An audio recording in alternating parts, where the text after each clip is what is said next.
இந்த ஞான அனுபூதி, ஆன்மீக அனுபூதி, யோகா, தியானம் அப்படின்னு ஊரெல்லாம் கலாட்டா பண்ணிட்டு தெரியுதுங்க பாருங்க. இங்கிலீஷ்ல ஏதாவது இந்த டிரான்ஸ்லேஷன்ஸ் புக்ஸ் எல்லாம் மேக்ஸ்முல்லேரியன் டிரான்ஸ்லேஷன் புக்ஸ், அந்த சம்பிரதாயத்து அவங்க ஆளுங்க டிரான்ஸ்லேட் பண்ண, இங்கிலீஷ்ல டிரான்ஸ்லேட் பண்ண புக் எல்லாம் படிச்சு முடிச்சுட்டு எதையாவது அறகுறையா சுத்திட்டு இந்த டெக்னிக்கல் டேர்ம்ஸ் வச்சு விளையாடிட்டு இருக்கிறது.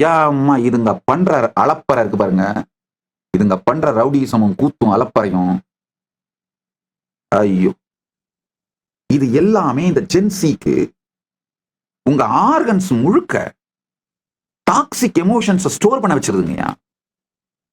அதனால இந்த பரிவிராஜ யாத்திரை பண்ணீங்கன்னா முதல்ல உங்க உடம்பும் மனசும் டீடாக்ஸ் ஆகுங்கய்யா. ஆக்சுவலா ஒரு நாட்டோட ஹியூமன் ரிசோர்ஸ் டிபார்ட்மெண்ட் பண்ண வேண்டிய ஃபர்ஸ்ட் வேலை அந்த நாட்டோட ஜென்சி இளைஞர்கள் டீடாக்ஸ் ஆகிறது.